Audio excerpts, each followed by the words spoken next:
저는 죽음을 향해 달려가고 있는 것이 인생이라고 할 수 있습니다. 그 죽음을 앞두고 사람들이 사랑하는 이들에게 마지막 남길 말이 있습니다. 그 말을 가리켜서 유언이라고. 그런데 유언은 다른 어떤 말보다 힘이 있습니다. 왜 그럴까요? 그가 살아있을 때 했던 어떤 말들보다 유언은 더 큰 권위를 갖는 것 같습니다. 마지막 남긴 말이기 때문입니다. 그래서 진정성이 있고, 그리고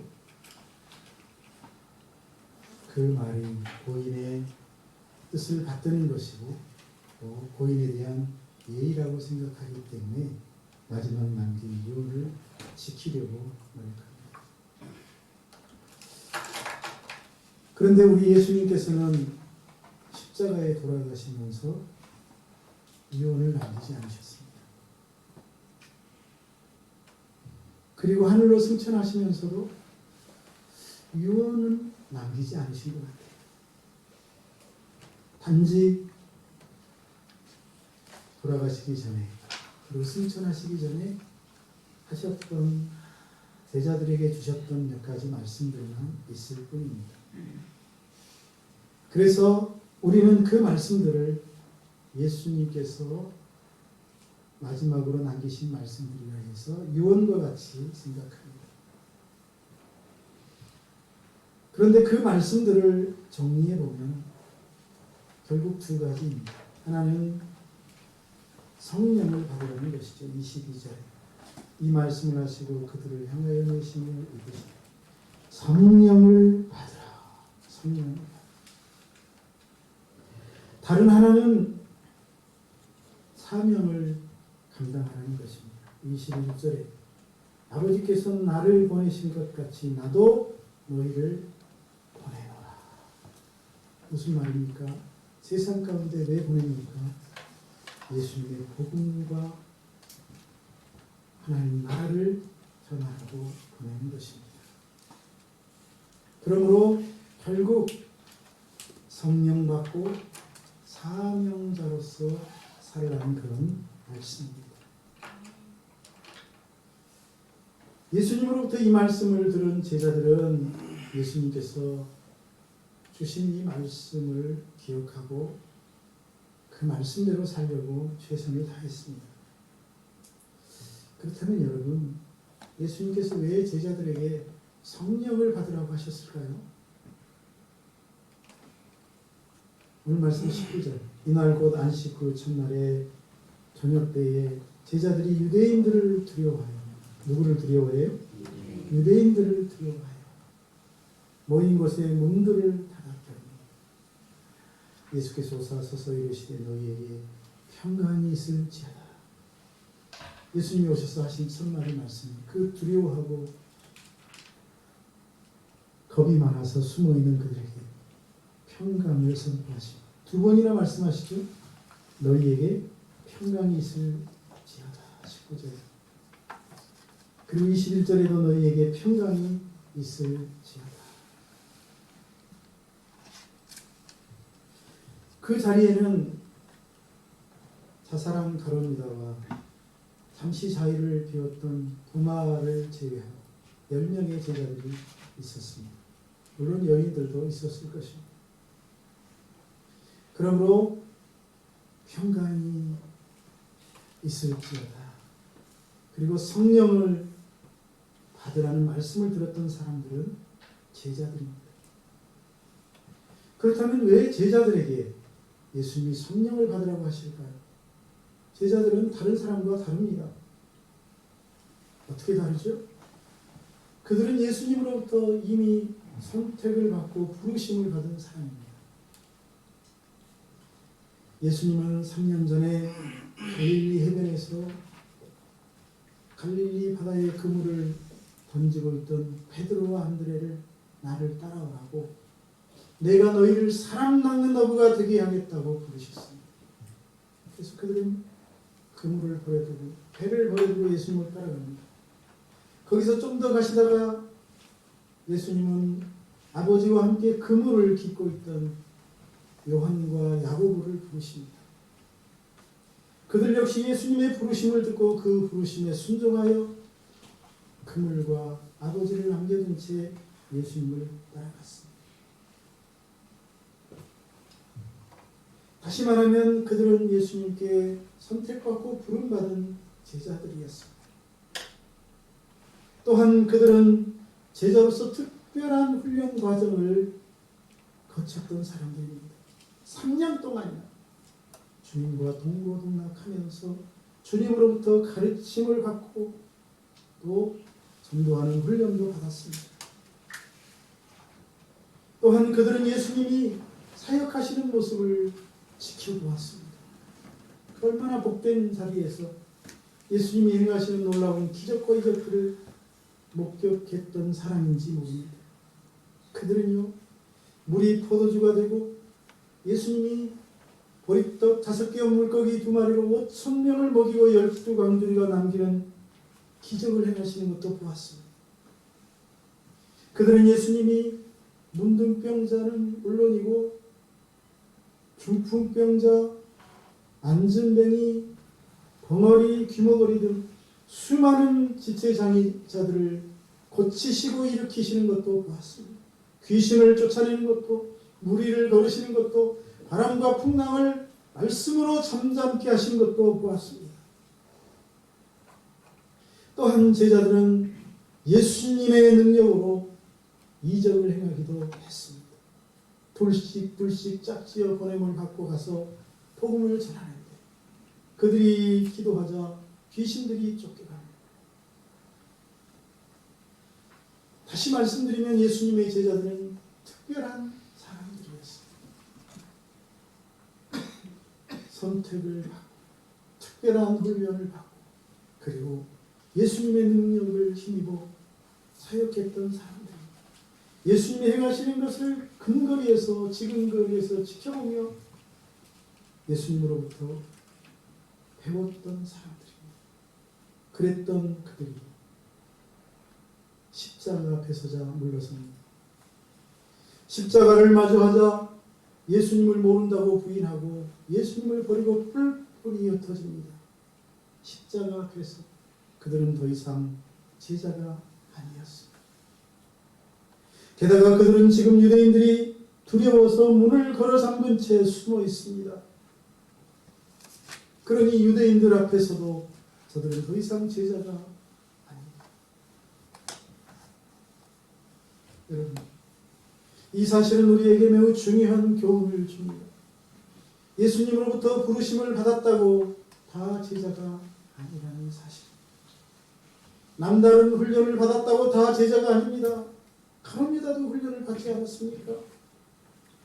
남다른 능력과 은사를 받고 예수님과 함께 일했다고 해서 다 제자가 아닌 것 같습니다. 예수님께서 제자들에게 성령을 받으라고 말씀하신 이유가 바로 여기에 있습니다. 부족하고 연약한 그들이 예수님의 참 제자가 되기 위해서는 성령님이 그들과 함께 하셔야 되기 때문입니다. 다시 말씀드리면 성령 받아야만 참 제자가 될 수 있다는 사실입니다. 이해하기 쉽게 예를 하나 들어보겠습니다. 컴퓨터를 생각해 보시죠. 컴퓨터 어떻습니까? 컴퓨터는 두 부분으로 나눌 수 있죠. 하나는 하드웨어. 하드웨어는 뭡니까? 본체, 모니터, 키보드, 마우스 같은 그런 장치들입니다. 펜도, 컴퓨터를 시키는 펜도, 메모리도, 하드디스크도 다 하드웨어입니다. 다른 하나는 소프트웨어입니다. 소프트웨어는 뭡니까? 프로그램이죠. 윈도우 프로그램, 한글 2020년 프로그램, 혹은 아크로벳 프로그램, 혹은 사진을 보는 프로그램, 영상을 보는 프로그램, 카카오톡을 하는 프로그램.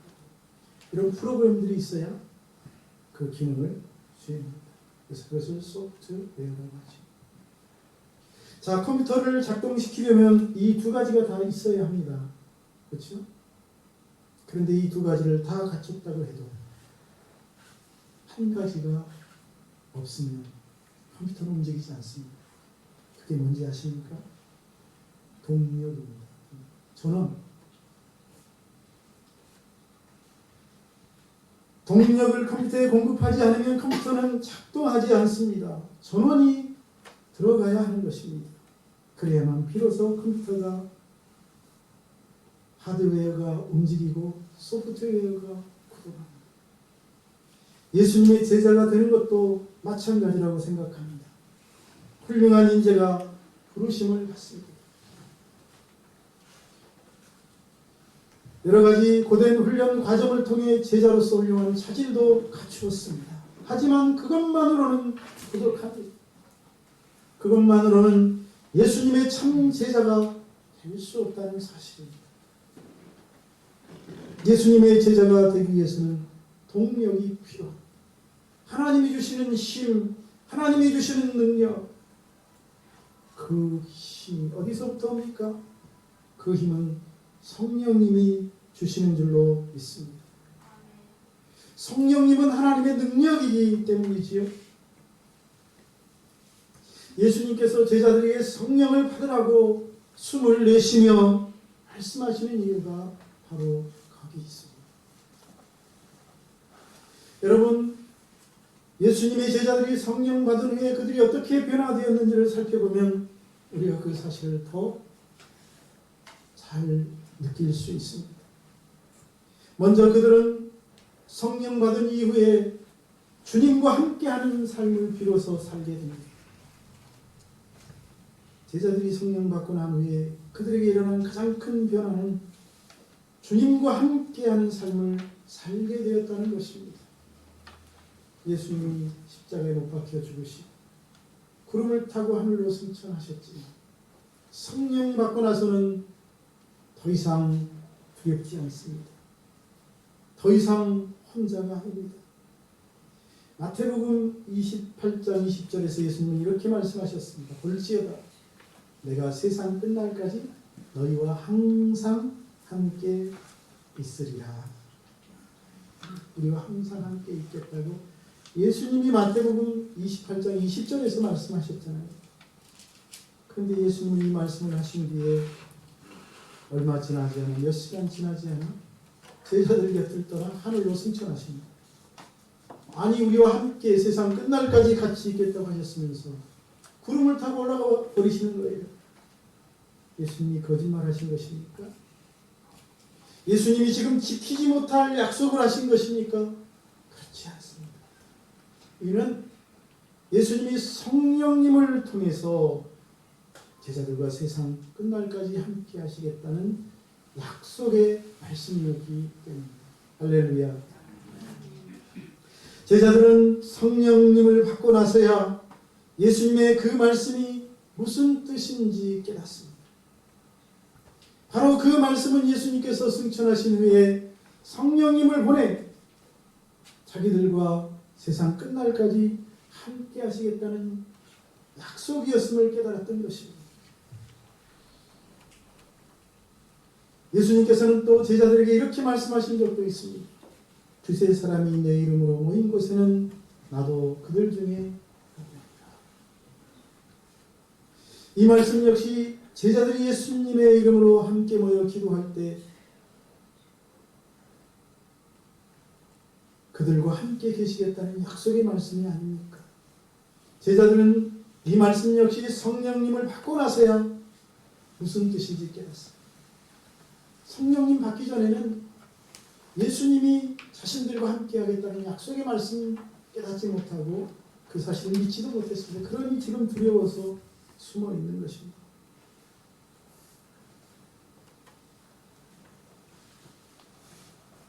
제자들은 성령 받은 후에 예수님과 함께하는 삶을 그래서 비로소 살게 되는 것입니다. 그들은 성령의 충만함을 받고 그제서 예수님이 자신과 함께 하시고 자신들의 기도의 자리에 함께 계심을 깨닫습니다. 예수님께서는 육신으로는 자신들의 곁을 떠나셨지만 성령으로 임하셔서 자신들과 함께 하시고 자신들이 기도할 때 그 기도를 들으신다는 것을 알게 된 것입니다. 그렇습니다. 성령을 받은 제자들에게 예수님이 함께 하십니다. 성령 받으면 말씀을 선포할 때, 예배를 드릴 때 하나님의 충만한 임재를 느끼게 될 줄로 믿습니다. 예수님과 예수님의 복음을 전할 때 하나님이 함께 하심을 믿고 담대할 줄로 믿습니다. 이 시대에도 마찬가지입니다. 성령 받은 사람들은 주님의 임재를 경험합니다. 그래서 예배가 달라집니다. 예배 중에 하나님의 음성을 듣고 하나님의 영광을 봅니다. 기도가 달라집니다. 귀 기울여 들으시는 하나님 앞에 믿음으로 기도드리게 됩니다. 성경을 읽고 말씀을 읽을 때도 가슴이 뜨거워집니다. 그것이 곧 하나님의 말씀임을 알기 때문입니다. 말씀을 통해 자기에게 말씀하시는 성령님의 음성을 듣기도 합니다. 그러므로 성령 받는 일은 매우 중요한 일입니다. 저와 여러분이 성령의 충만함을 받을 수 있기를 주님의 이름으로 축복합니다. 성령을 받으면 서로 하나가 됩니다. 같이 한번 합시다. 성령 받으면 하나가 됩니다. 하나가 되는 것은 사람의 노력으로 되지 않습니다. 생각이 다르고 나이가 다르고 걸어온 길이 다르기 때문에 하나가 되는 게 어렵습니다. 제자들이 성령 받은 후에 나타난 또 하나의 변화가 하나됨이라는 사실입니다. 요한복음 17장 11절에서 예수님이 하신 기도가 있죠. 나는 세상에 더 있지 아니하오나 그들은 세상에 있사오고 나는 아버지께로 가옵나니 거룩하신 아버지여 내게 주신 아버지의 이름으로 그들을 보존하사 우리와 같이 그들도 하나가 되게 하옵소서. 제자들이 하나가 되는 것이 예수님의 기도 제목일 만큼 예수님의 관심사였다는 사실입니다. 예수님이 제자들이 하나가 되는 것을 기도할 만큼 그것은 예수님의 걱정거리였다는 사실입니다. 예수님께서 이 땅에 남겨두실 제자들을 위해 예수님이 하나님께 기도하신 중요한 기도의 제목이 그들이 하나가 되는 것이었다는 사실입니다. 왜 그것을 위하여 기도하셨을까요? 제자들은 예수님을 중심으로 모인 사람입니다. 그들은 예수님 때문에 모인 사람들이란 말입니다. 그들은 전에 알던 사람들이 아닙니다. 그들은 직업도 달랐습니다. 출신 지역도 다릅니다. 나이도 차이가 납니다. 취향도 다릅니다. 성격도 다릅니다. 배움의 과정도 다릅니다. 같은 것이 있다면 단 하나, 예수님께서 부르셔서 함께 예수님을 따라다녔다는 것입니다. 그런데 3년도 안 돼요. 그 핵심인 예수님이 그들 곁을 떠나시게 되었습니다. 그러므로 이제 그들은 더 이상 함께할 이유가 없습니다. 그들이 서로 하나가 될 수 없는 상황을 맞이하게 된 것입니다. 그런데 그런 제자들이 성령을 받으니 달라집니다. 서로 하나가 됩니다. 그들이 성령 받은 후에 삶이 달라집니다. 서로의 필요를 따라 가진 것을 나누고 유무상통하는 역사가 초대교회에서 일어났습니다. 서로의 부족함과 필요를 알게 되고 서로를 귀하게 여길 줄 알게 되고 서로를 사랑하게 되고 섬기게 되었다는 것입니다. 저와 여러분이 그런 성령 충만을 받을 수 있기를 축복합니다. 우리를 하나로 묶는 이는 성령님의 역사인 줄로 믿습니다. 히말라야 산 속에 깊은 동굴 속에서 평생을 기도하던 수도사가 있었습니다. 어느 날 한 수도 원장이 그 수도사를 찾아가서 상담을 합니다. 자기 수도원에 사람들이 다 떠나고 지금 문 닫을 처지에 놓였다는 것입니다. 어떻게 하면 좋겠냐고 물었습니다. 그때 수도사가 대답합니다. 죄 때문입니다. 수도원 원장이 깜짝 놀라 물었습니다. 아니, 우리 수도원에 무슨 죄가 있다고 그러십니까?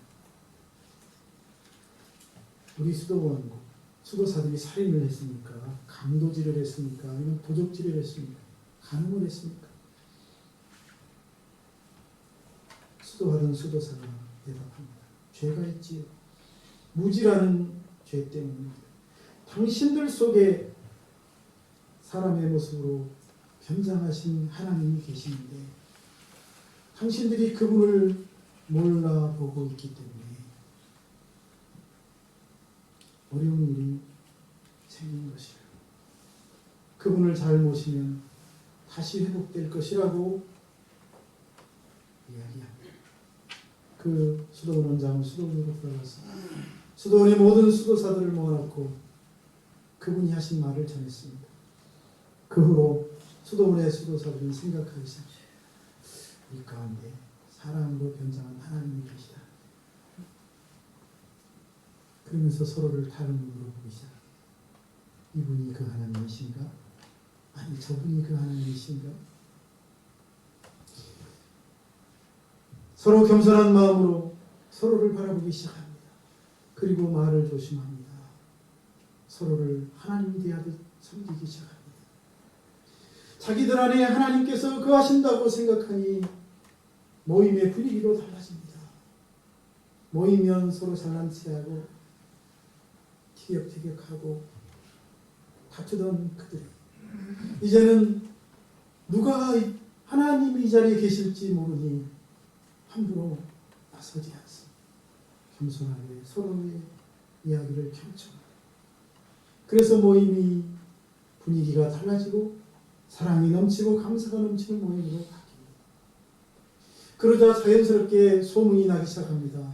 그 수도원이 은혜가 넘친다는 소문이 나기 시작합니다.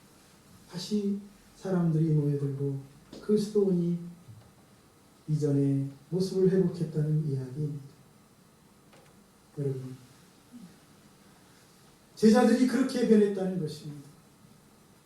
성령 받은 후에서야 그들 가운데 하나님이 계심을 깨닫고, 할렐루야, 성령님이 그들 가운데 계심을 깨닫고 서로에게 성령님이 계심을 깨닫고 서로를 존중하고 귀하게 여기고 사랑하게 되고 경청하게 되었다는 것입니다. 이 시대도 마찬가지입니다. 성령 받은 사람들은 서로에게 거하시는 주님을 바랍니다. 서로를 그래서 귀히 여깁니다. 사랑합니다. 나와 생각이 다르고 성격이 다르고 나와 나이가 다르고 나와 살아온 과정이 다르지만 서로를 귀중히 여기고 사랑합니다. 그러므로 저와 여러분이 성령 충만받고 사랑이 넘치는 성도들이 될 수 있기를 주의 이름으로 축복합니다. 뿐만 아니라 성령을 받으며 힘있게 사역하게 됩니다. 따라합시다. 성령 받으면 힘있게 사역한다. 제자들이 성령 받고 난 후에 가장 눈에 띄게 변한 부분은 사역이었습니다. 사도행전 1장 8절에서 그들에게 주신 예수님의 말씀이 무엇이었습니까? 오직 성령이 너희에게 임하시는 너희가 권능을 받고 예루살렘과 온 유대와 사마리아와 땅끝까지 이르러내 이 말씀 역시 성령 받고 사역하라는 말 아닙니까? 성령이라는 말 자체가 디나미스, 힘, 능력이라는 뜻이에요. 힘, 능력. 제자들이 성령 받으면 능력 받게 되고 그 능력으로 땅끝까지 나아가 복음을 전하게 될 것이라는 말씀입니다. 여러분, 제자들에게 왜 이런 말씀을 주실까요? 제자들은 본래 남들 앞에서 말씀으로 누구를 가르치거나 설득할 만한 그런 위인들이 아닙니다. 베드로, 안드레, 야고보, 요한 핵심적인 제자들은 갈릴리 바다에서 고기 잡던 어부들이었습니다. 바리새인들과 서기관들에 비하면 배운 지식도 짧고 하나님의 말씀에 대한 이해도 떨어지는 사람들입니다. 잘 알지도 못합니다. 그런데 그런 그들이 성령 받은 후에 사람들 앞에서 담대하게 말씀을 전하게 됩니다. 하나님의 말씀에 정통한 바리새인들과 서기관들, 심지어는 대제사장 앞에서도 주눅들지 아니하고 담대하게 하나님의 말씀을 선포합니다. 사람들이 구름처럼 모여있는 성전에서도 부끄러워하지 아니하고 하나님의 말씀을 전하는 자가 됩니다. 사도행전 4장은 성령 받은 제자들이 말씀을 전할 때 유대인들이 5,000명, 3,000명, 5,000명씩 회개하고 돌아왔다고 기록하고 있습니다. 사도행전 4장 13절을 보면 예루살렘 종교 지도자들이 그 사실을 알고 깜짝 놀라서 이렇게 말합니다. 베드로와 요한이 담대하게 말함을 보고 그들을 본래 학문 없는 범인으로 알았다가 이상이 열고 맞는 말입니다. 그들은 학문 없는 범인들이었습니다. 다시 말하면 말씀을 가르치거나 전할 위인들이 되지 못하는 사람들이었습니다. 게다가 지금 어떻습니까? 유대인들이 두려워서 떨며 문을 잠그고 숨어있는 사람들입니다.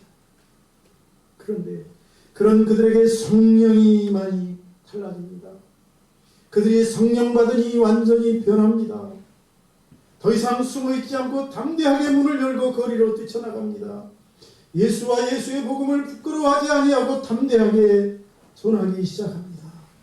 유대인은 물론이요, 유대의 종교 지도자들 앞에서도 담대하게 하나님의 말씀을 선포했습니다. 그 말씀을 듣고 수많은 사람들이 회개하고 주 앞에 돌아온 줄로 믿습니다.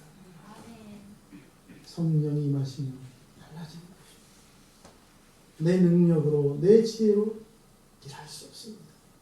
우리는 성령의 능력으로 일하는 사람인 줄로 믿습니다. 이 시대에도 마찬가지입니다. 성령 받은 사람들은 하나님의 능력을 체험하게 될 것입니다. 자신의 능력으로 할 수 없는 놀라운 일들을 그래서 하게 됩니다.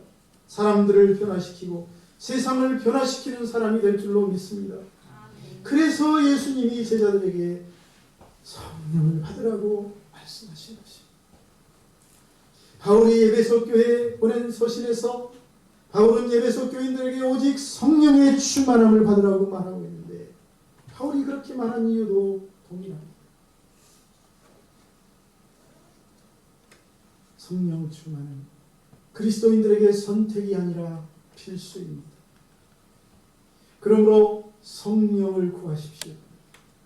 예수님은 약속하셨습니다. 너희 하늘 아버지께서 구하는 자에게 성령을 주시지 않게.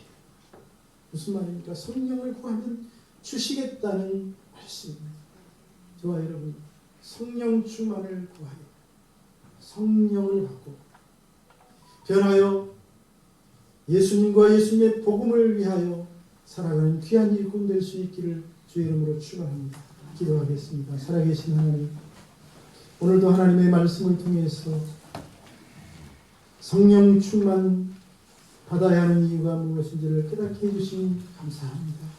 오늘 주신 말씀을 붙들고 저희들 성령 충만을 구하게 하시고 성령 충만 받고 하나님의 몸된 교회와 하나님 나라를 위하여 헌신할 수 있는 귀한 일꾼들 되게 하여 주옵소서. 성령 받지 못하면 아무리 지혜롭고 아무리 경험 많고 아무리 큰 훈련을 받았다 할지라도 아무것도 아님을 깨닫게 하여 주시옵시고 성령의 능력에 붙잡혀 살아가는 저희 모두가 되도록 역사하여 주옵소서. 예수님의 이름으로 기도하옵나이다.